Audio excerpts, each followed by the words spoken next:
公公公。这是一部连鬼看了都害怕的电影，也是继昆池岩后最好看的韩国恐怖片。该片由5个相连的故事组成，每个故事都会令人感到不寒而栗。电影全程高能，强烈建议在男友的陪同下观看。在韩国釜山市有一栋极其邪门的公寓，据说住进去的人没有一个能活着出来。松哥是个恐怖漫画家，为了寻找灵感，他约了这栋公寓管理员面谈。就在松哥打量房间时，身后突然出现了一个男孩，可回过头，男孩却消失了。这时管理员老王到了，松哥立刻拿出录音机，让他讲讲公寓这些年发生的灵异事件。老王说，这里曾经是一家孤儿院，某天突然起火了，大人只顾自己活命，导致孩子们全部遇难。自那以后，这里就常有怪事发生，比如住在504号房的小说家，搬来第1天，他就听到楼下有小孩的打闹声，本以为是其他住户家的孩子，便没有放在心上。在黑中介的忽悠下，作家将房子租了下来，但接下来的几天，打闹声依旧没有停止。作家还为此跑到楼下去买了安神药，可回到504号房后，却发现工作用的电脑不见了。紧接着，走廊就传来了小孩的怪笑声。作家循着声音来到杂物间，发现地上有一只鞋子，刚准备闻一下，消失的电脑突然从天而降。还没等作家反应，一个男孩就跑了过去。等他追到门口，男孩已经不见了踪影。作家立刻找到老王，调取了楼道的监控，可里面除了自己，并没有其他人。老王还表示，楼下已经好几年没人住了。作家不信邪，于是坐电梯来到了404，可敲了半天也没人回应。他透过窗口看到里面摆放着8双鞋，接着又在门口的鞋柜里发现有双鞋少了一只，正好和家里的那一只是一对。作家确定404号房肯定有人住，为了泄愤，他将门口的鞋全部打包扔到了垃圾堆里。当天夜里，作家被一阵开门声惊醒，他来到客厅，发现白天扔的鞋子竟诡异地出现在了家中。还没来得及害怕，门外又传来剧烈的敲门声。作家透过猫眼却看到了极其诡异的一幕。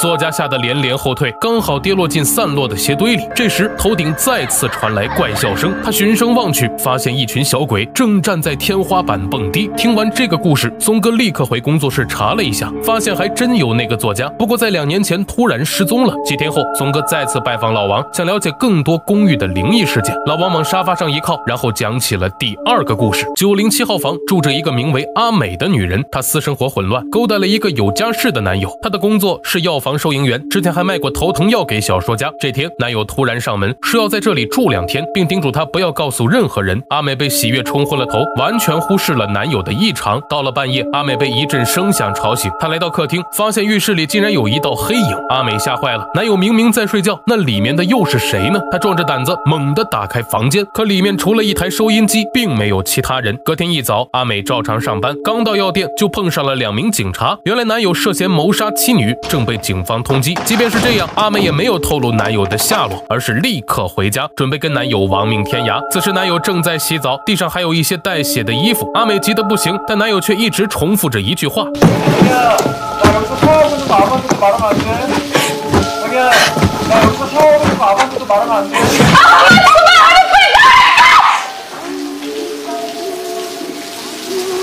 看到一旁的收音机，阿美忽然想起了昨晚的黑影，跟里面的似乎有些相似。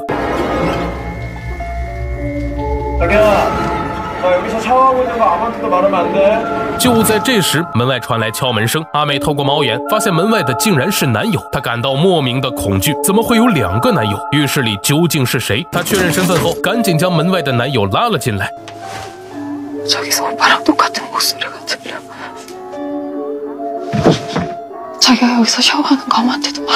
男友听后拿起昊天锤，小心翼翼地朝浴室靠近。可就在即将开门时，男友却突然停下。나 여기서 샤워하고 있는 거 아무한테도 말하지 말랬는데.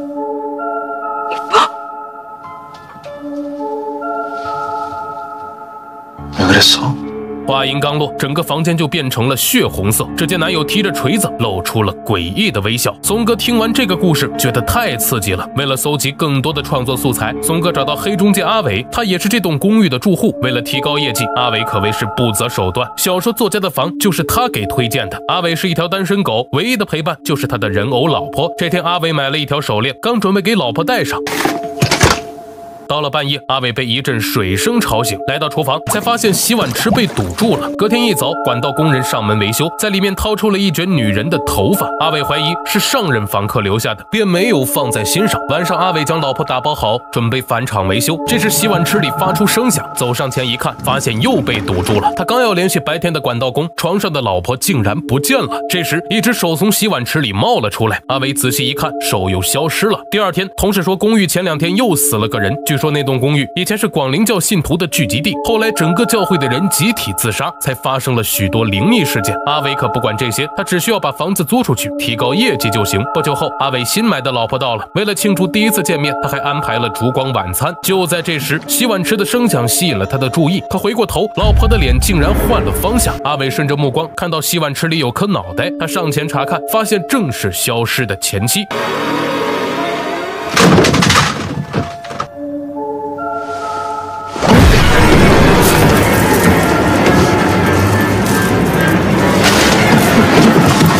阿伟吓坏了，赶紧跑回卧室将门反锁。紧接着，头顶的灯光熄灭，他赶紧掏出火机照明，可下一秒，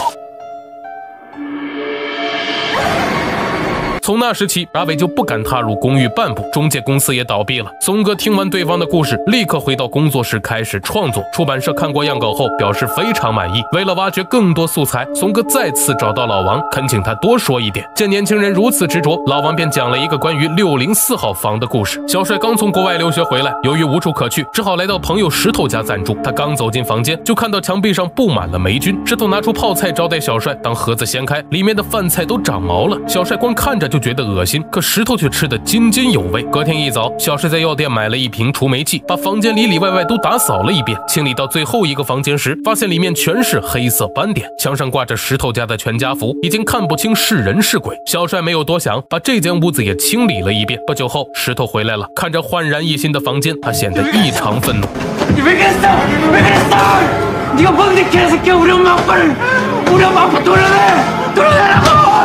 小帅觉得对方精神有问题，急忙收拾东西准备离开。他刚走到客厅，就看到地上有一块人形霉菌。蹲下查看时，天花板突然有道黑影闪过，再次回头，地上的霉菌竟然消失了。这时，身后的房门自动打开，走进去一看，发现原本清理干净的房间正以肉眼可见的速度发霉。就在小帅疑惑之际，石头突然出现在身后，说父母对他清理房间的行为很生气，接着就转过身，露出了一张发霉腐烂的脸。小帅被吓得连连后退，靠近墙角的瞬间，一双漆黑的手将他死死缠住。在小帅的惨叫中，石头关上了房门。听完这个故事，松哥问老王广灵教是否真的存在。老王没有回答，而是拿出一串钥匙，让他自己去504号房寻找答案。工作室里，助手正听着松哥带来的录音，可里面只有松哥的自言自语，根本没有老王的声音。另一边，松哥正在去504的路上，电梯里有个诡异的帽子男站在墙角一动不动。随着电梯不断上升，对方竟然露出了友善的微笑。松哥害怕极了，电梯到10楼的瞬间，他立刻冲了出去。电梯关闭前，帽子男依旧保持着不失礼貌的微笑。松哥准备走楼梯，结果却看到帽子男出现在了走廊尽头。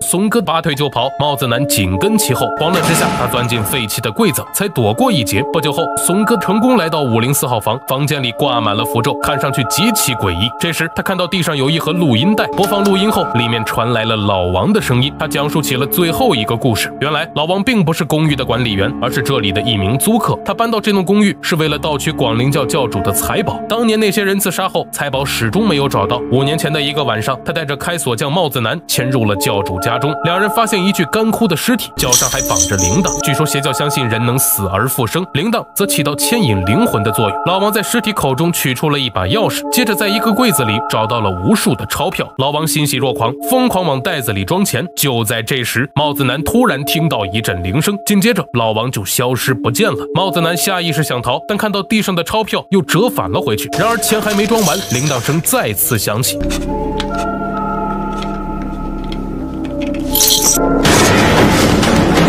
帽子男吓得魂飞天外，一口气跑到了楼下，可回到车里才发现没有钥匙。就在这时，老王鬼使神差地坐到了副驾驶。帽子男没有多想，急忙催促他拿钥匙离开。这时一阵铃声响起，帽子男低头一看，才发现眼前的根本不是老王，而是那具干尸。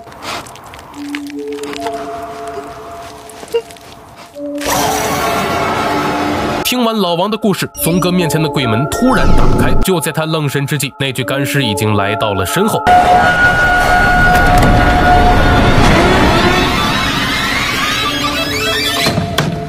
松哥被关进了柜子里，这时老王走了过来。 자네가 그리울 거야。 说完，老王转身离去，并幻化成了怂哥的模样。故事的最后，助手来到公寓寻找怂哥，从助手的眼神中不难看出，他已经发现了怂哥身上的变化。好了，今天的故事就到这里，咱们下期见。